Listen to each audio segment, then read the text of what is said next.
Welcome back, everyone, to a very special episode of the Draw Control podcast. On today's episode, I'm joined by Habi Littlehales, who is a player on the England U20 women's lacrosse team. In the 7 games that she played, Habi scored 3 goals and had 1 assist and won 38 draw controls. Habi currently plays for the University of Exeter, and we are so excited to have her on the podcast so we can share stories like hers from players from England and different countries. So welcome to the podcast, Habi, and how is everything going? It's going well. We've just started our season. So yeah, we're gearing up for our first set of matches at uni. So yeah. That's very exciting to hear. Well, I want to sort of start off this podcast talking about the beginning of your lacrosse career and sort of working all the way up to where you are today. So, doing research on yourself, it says that you're from Fulham, London. So, talk about growing up there and how did you start playing lacrosse? Yeah, so my family's a very sporty family. So my dad played rugby. My mom did lacrosse and netball. Um, and in the UK, we kind of start lacrosse at school, so like secondary school.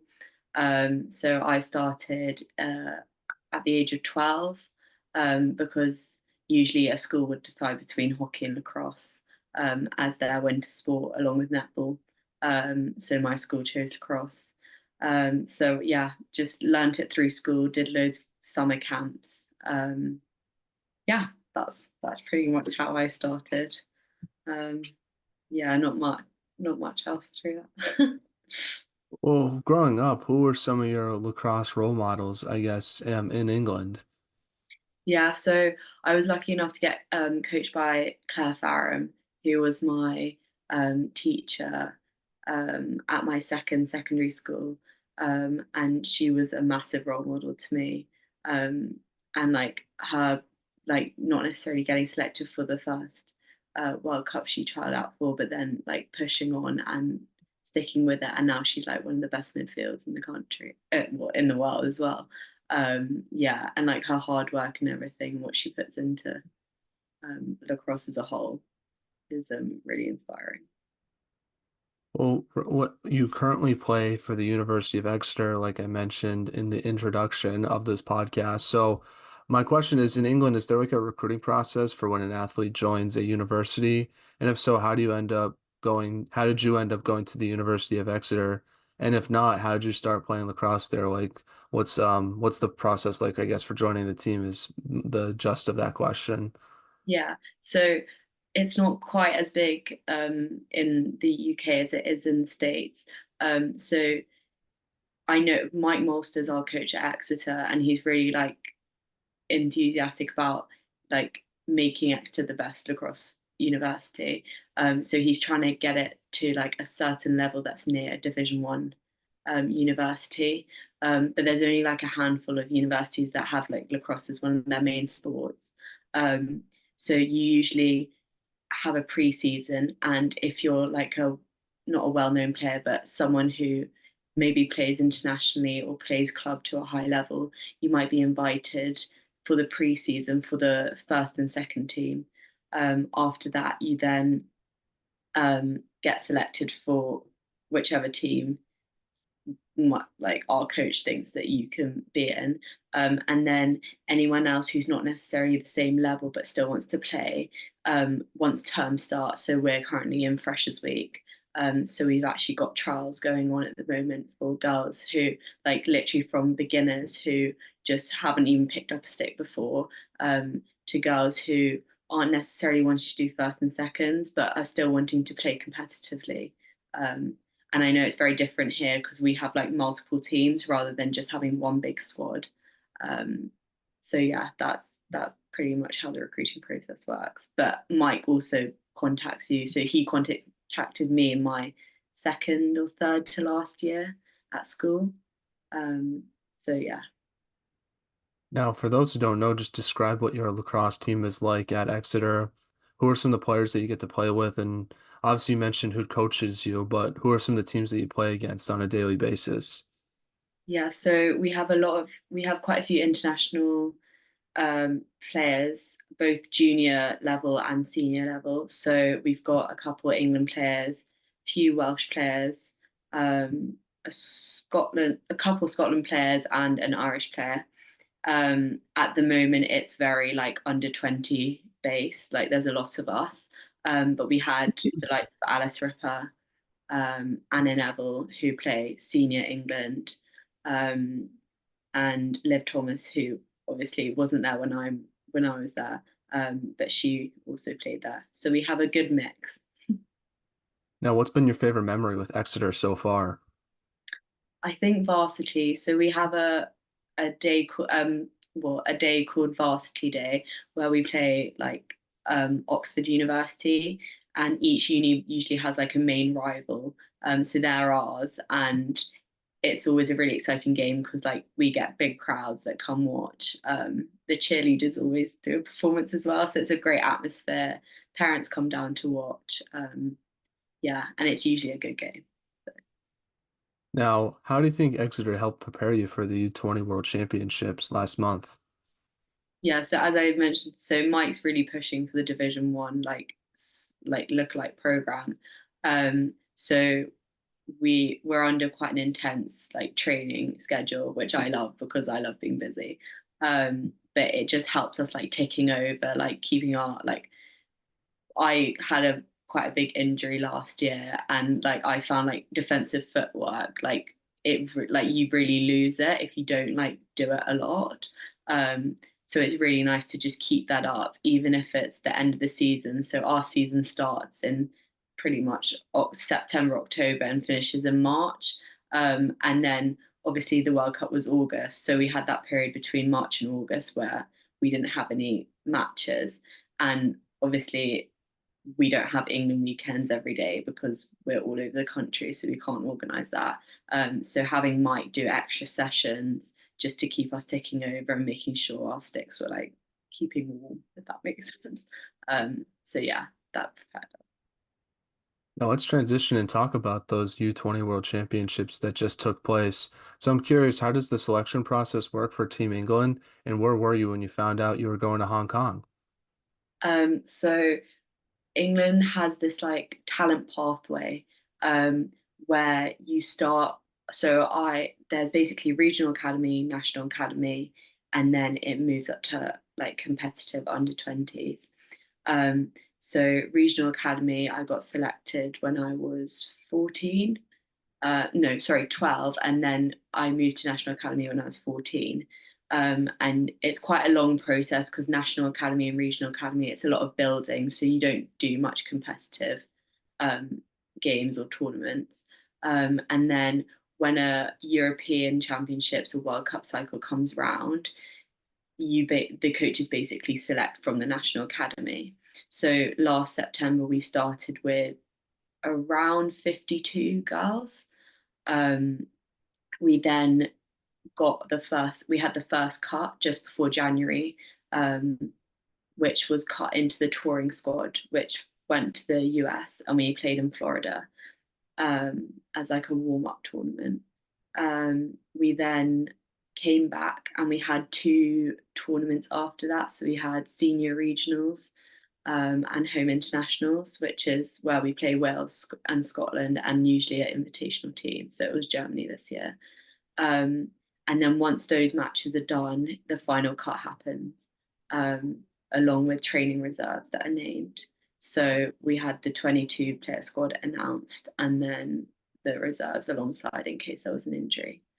Um, and then now that the World Cup's over, we then either get pulled back to National Academy or you get pulled up to the senior squad, um, which is really exciting.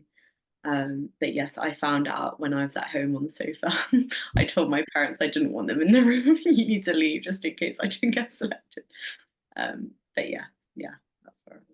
Well, luckily you did get selected, so you didn't have to worry about that. So now, what was your experience like in Hong Kong off the field? I assume that was probably your first time visiting there.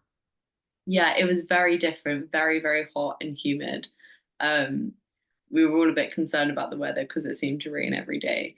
But it was such a nice experience. Like I'd never been to Asia before, and going with a team that you'd been with for such a long time, it was really nice to like go see the sights and stuff before the tournament started with all the team.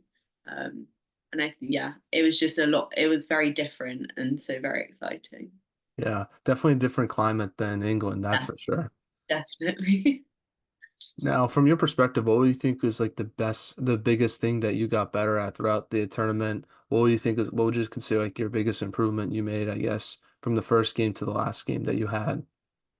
I think like adapting to the situation, and because when we're in England, we like the only teams we really play are Scotland and Wales. So it was really nice to like play against teams that we never would have played against before, and coming up against different, I guess, strengths and weaknesses of each team. I think we got really good at like adapting to the situation and adapting our play to theirs, and then turning it into a positive so that we could beat them most of the time. Now, I did want to ask you this because I we are the draw control podcast after all. How do you work on your draw controls? Because that was something that really stood out to me when looking at your stat line from the tournament. Thank you. Um, I guess to be fair, we all taped our sticks because our hands were so slippery on the draw because it was so hot and humid. Um, but I think getting into the rhythm, so I played Fogo for one of the matches, and like being able to just tick over and keep taking that draw kind of gets you in the mood, I guess, and you get into a rhythm of it. We also were quite big communicators in England on the draw, so being able to direct your teammates to where they are made it much easier. Um, and our head coach Vic, she always said like hunt as a pack, and I think that's a real strength of England's. Like on the draw, we always go together because we so badly want that ball. So when it's a 50-50 ground ball, we're all guns blazing to go get the ball. Now, let's talk about your team's performance in the tournament. So, in the group stage, your team played very well, winning 3 games. What would you say was your team's key to success in the group stage? I think we, as England, we play high pressure defense, and I think we really trusted and backed our players to take that 1v1 when we were defending. I think attacking wise, we were very calm with the ball. We were able to move it round and like make sure that any feed or shot was like 100% on. Um, I also think our hustle is just we. I think England like really, really hustle for every ball, and like we want it so badly. We're gonna put out everything we can when we're on the pitch, um, and also our sideline. There was never like a moment of silence on the sideline. Like someone was always cheering, and it sounds really cliche, but it really does like help with like momentum of the game. Like if the sideline's doing well, it like passes it onto the field. Um, and especially I think that really showed out in the Ireland match. Um, so Yeah, that's awesome. Definitely got to hype up your teammates as much as you can. yeah, Now, your team then lost to Japan, which ended your team's chances at winning a medal. What made Japan such a good opponent from your perspective, and what did you take away from that loss? I think Japan are a very clinical team.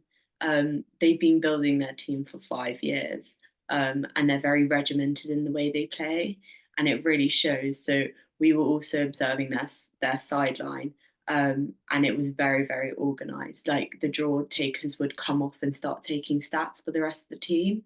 Um, the coaches would start holding out numbers during like water breaks and quarter times, and we were always like interested in what they mean. Um, but they're also very, very speedy.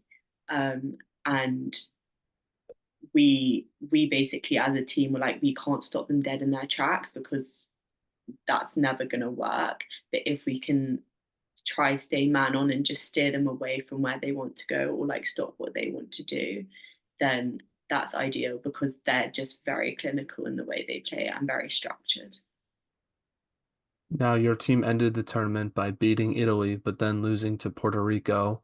Talk about those games from your perspective as a midfielder and what your team learned from those games as well. And I guess like what are you gonna like take away from those games moving forward, I guess, with Team England? Yeah, I think the match against Italy, I think we went into the same. mindset as the match against Ireland, because when we played Ireland, we had to beat them, not only beat them, but beat them by three. And I think we went in to the Italy match with the same, like, all guns blazing kind of headspace. Um, I personally think we worked the ball as a team rather than individually. Um, I know when we were playing Italy, we really wanted to work on the structures and formations that we've been practicing so much. And like, our coach always is like, let's make the goals look pretty rather than just chucking it in the back of the net. Um, so I think that really worked. We also, in defence, again really trusted our 1v1s. We didn't want to give up any fouls or yellow cards, so we really like focused on discipline. And I know Italy don't play that much together, so it's more individual play. So we wanted, as long as we stayed man on them, we thought that we'd be able to disrupt it. Um, so yeah, that's what we did. Puerto Rico was a very different match. They they love to get it straight from the draw and just fast break it to goal. Um, and I personally, like, as middies, I think we hustled really well for the ball and the draw. Um, I think again we went into the mindset because they were so fast. I think we panicked and we were like, we need to stop them. Like they need to stop. They need to drop the ball, and we needed to force the turnover. Where actually we just needed to play calm, disciplined defense, and just steer them out. But I think we all, because it was our last match and we really wanted to do well, considering we hadn't done as well as we wanted to. I think we all went in a bit panicky and a bit manic, and it showed a bit. Um, but I think at the at the end, I think we brought it more together, and calmed it down. But yes, very different matches. Now, you've been mentioning about the coaching staff and the messages that they were giving you throughout the tournament. So, what was it like being coached by Vic Alexander and the rest of the coaching staff throughout this tournament? I think it was great. I mean, we had Vic for the Europeans before the year before, so we it was nice that we were used to how she coached. Um, but the coaching staff worked so well together. Um, we had Emma Adams, who's a former England senior player who's just retired, and I think having that like player experience and then her being a coach was really helpful because we had like different sides of the like scale, if that makes sense. So she always like could see the player's perspective and then in like speak to us as if she was a player kind of thing. Um, and then Georgie's always very good with subbing. She's very ordered and very. I think Japan should take her up as one of the subbing people because she's so like organized. Um, but yeah, I think they were really good. They kept calm, which is what I think we needed a lot of the time. And they worked so hard, like off the pitch, like they'd be up till like 2, 3 a.m. Connor probably like taping our sticks, watching footage and like scouting for players for our next matches. So yeah, definitely a good coaching team. Now, you are obviously a midfielder, so what was it like playing with other great midfielders like Millie Cant and Ella Dimbilo? And did you learn anything from them just by being their teammate? Yeah, I love playing with Millie and Ella, and all the rest of the middies. And I think like because we've been like on the England pathway for such a long time together, being able to finally like really like play together for something that like means so much, was really nice. And like we're such good friends on and off the pitch. It's just having fun with your friends at the end of the day. Um, Something I would probably take away from playing with them. Um, Probably Millie's calmness. She always brings out the positive stuff, even if we're 8 goals down against Puerto Rico. So yeah, she. I mean, the three captains are one of the best, three of the best captains I've ever had. So yeah, they always know what to say. Now, what will you take away from your experience at the U20 World Championships overall?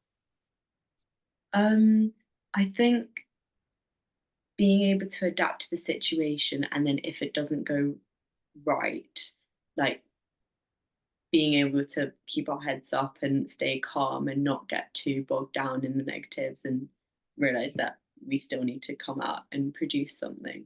Um, and like just enjoying it.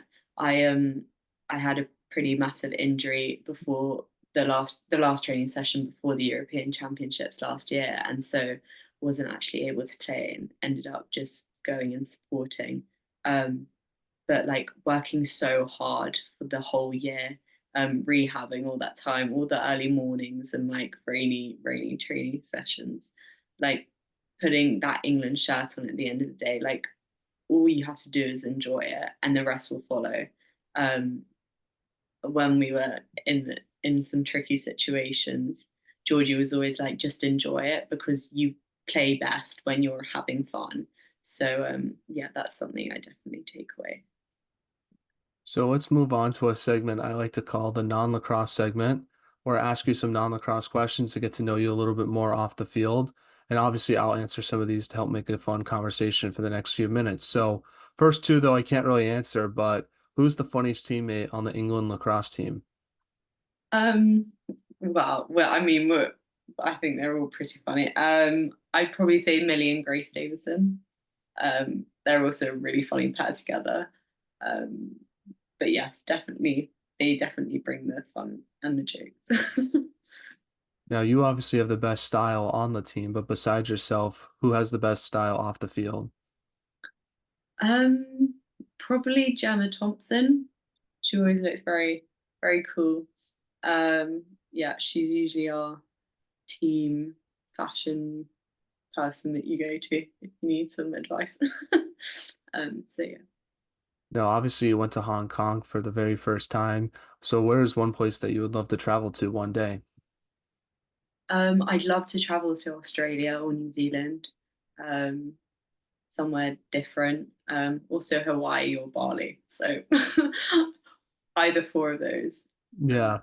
yeah, don't have a specific one. I'm with you. I'd definitely love to go to Australia. It's just that flight is so long that I don't know if I could handle it. Yeah, Um, I would say for me, probably like West Coast USA, like California, yeah, Vegas. I just think it would be cool to visit those areas. And see what it's like, especially some of the national parks that are out there. yeah, definitely. Now, what is one question that you have for Americans in general? Um, why is Thanksgiving so big? Oh, we've never understood it around here. I just think it's a good holiday to spend with your family. That's mostly why it's big. And obviously, football is a big part of our culture. American football is a big Yeah, part of our culture. So, it's a huge football day. So, just all that culminates. And it just, I don't know, it's just a big part of American history just because of the Pilgrims coming over from England and having like the first big meal. It sort of set the pathway to the USA becoming a country, I guess. So, that's yeah, why it's so big. But it's mostly just the family aspect of getting together and just see everybody and just have a nice meal and watch some football before Christmas time. So it's one of my favorite holidays. I know Canada does it, but they do it like at a different time. So I don't know. I'm assuming does England have a version of Thanksgiving or not really? no, not really. We have in school we had like a harvest festival, Yeah, but yeah, definitely not to the extreme that you guys do it. But it seems very fun. it is fun. You should try it sometime. I Yeah, think I don't know. England should have their own version of Thanksgiving. I feel like that would be yeah, super fun. yes. I have a lot of questions. One is, obviously when the English accent, pe people in America seem to really like it. So my question is, in England, do people like, what do people think about Americans with their accents when they come over? It's funny you should say that because a lot of my friends will suddenly just break into an American accent. We currently have an American playing this year at Exeter, and I actually asked her that question. I was like, "We always do American accents here. Do you guys do British accents where you are?" And she said yes. So I think it's a yeah, mutually appreciated accent. um, yeah, Yeah. but we find them cool. Yeah. I definitely find it cool as well, but I definitely am not don't have a good impression of a British accent, that's for sure. Yeah, no, I think if I said my American accent, I'd insult you guys, so I won't be sharing that. And then my next question is obviously Premier League soccer super pop or is pretty popular in the US. So who do you root for, like soccer wise or football wise, I should say? Um, I'm going to be really boring. As a family, we don't really do football. We don't really support football. We're a rugby family. Um, so for any rugby fans out there, we support Harlequins, even though I am at Exeter. But if I was to support a football team, um, probably be Chelsea or Fulham. I'm probably going to get killed for this. Yeah. But that's just because I live near there. I have Yeah. no association with any other team. Um, but that Yeah. would be the pure reason. So are some families like football families and some families rugby families? Because I feel like I've Yeah. heard that before. Yeah, I think so. I mean, I know some that are both. Mhm. Um, like one of my best friends here, she her family supports both rugby and football. But I guess it's just what you're brought up on. Like my dad didn't really play football; he was a pure rugby boy. Um, so yeah, and same with like my uncles and stuff. So I think it's just what you get like brought up around. Yeah, absolutely. Well, shout out to Fulham because fun fact is one of the best American soccer players, Clint Dempsey, played in Fulham Oh, and had a really? pretty decent career there, I think, if I'm not mistaken. So I'll definitely Well, give we a shout actually out to live him. right by the Fulham Football Stadium, Oh, so awesome. Awesome. That's awesome. I So might I'll have give seen them him a wrong. shout out for that's the only Yeah, thing I know about that club. And Chelsea, Christian Pulisic played there for a little bit too. So another American soccer player. So that's pretty cool. yeah. And then I guess the last question is like, what's the like best place? What's your favorite part about England and like what would you recommend like someone who's never been there before, like to what would you recommend for them to like see first when they go there? Definitely going to the river's all the way through like through London and stuff, but definitely like along the river, it's so pretty. You've got the classic like Big Ben, seeing Buckingham Palace. Um, but yeah, just everything was it. Um, yeah, yeah. Is Big Ben like where the Parliament building is? Yeah, so Big Ben's in the centre of London. Yeah, where Parliament is, Buckingham Palace, um, where all the busy things happen. Yeah, that's awesome. Can you visit like can you go inside Parliament at all or is that not allowed? I actually don't know. I'm sure that they do have some sort of tour situation thing, but I'm not too sure. Might have to check up on that. Don't take my word for it. Yeah, I know it's probably I'm assuming you can't get into Buckingham Palace though. That's one I'm assuming you can only just go and check from the outside. You can. They do public tours. So I actually went with school Okay. because a lot of schools in the UK usually do like um, landmark trips and stuff just for cultural purposes. And living in London my whole life, I haven't actually been to many landmarks because once you're living there, you don't really um, do what's in there sometimes. But yes, I'm pretty sure you can go to Buckingham Palace. That's awesome. Well, I definitely probably need those will definitely be like the two places I visit, but I want to see Parliament because the building looks pretty sick from I also Yeah. love the arguments too. I think that's super cool. I've never seen that before. Just like the prime minister talking and then everyone just like yelling at the prime minister. I think that's like I can't imagine like the president of the United States like doing something like that with everyone sort of arguing with him. Yeah, it's quite yeah, it is quite like humorous when you watch it back. But yes, that's the normal here. I like it though. I think it's pretty cool. That's good. Now, last non-lacrosse question I have for you is if you could have lunch with anyone in the world, who would it be and why? Um, well, if it was non-lacrosse, I would go Roger Federer. Um, I think he's really, really cool. And such a cool person to speak to about sport. Because yeah, he's a Mhm. legend in his sport. Um, Lacrosse wise, probably Ali Mastrioni. Uh, Nice. yeah, get some good draw tips from her. Oh yeah, she probably has a lot. So I could imagine. I couldn't imagine what the conversation would like be between you guys because you have all the different lacrosse lingo that you can sort of go Yeah, over. we'd be there forever. And I always give the same answer for this question for most interviews I do, which is Tom Brady, but I decided to give myself a little bit of a caveat for this question and do someone who is from England who I would have lunch with. So I picked Kate Middleton just because she Okay. seems like a really cool person Yeah. and very inspirational. So I'd love to talk to her and sort of learn more about the royal family. Yeah, no, she's lovely. We love Kate. Now, getting back to some lacrosse questions now, what should be done to help continue to grow women's lacrosse in England? I think starting from grassroots, um, you guys in the US have like you're such a big country and you have such a big talent pool. And I think once the talent pool increases, the level of lacrosse increases. Um, so I think like getting more people into the sport from a younger age, because you guys probably like are chucking around a lacrosse ball and sticks like at 4 years old, whereas here we're kicking a football, throwing a rugby ball.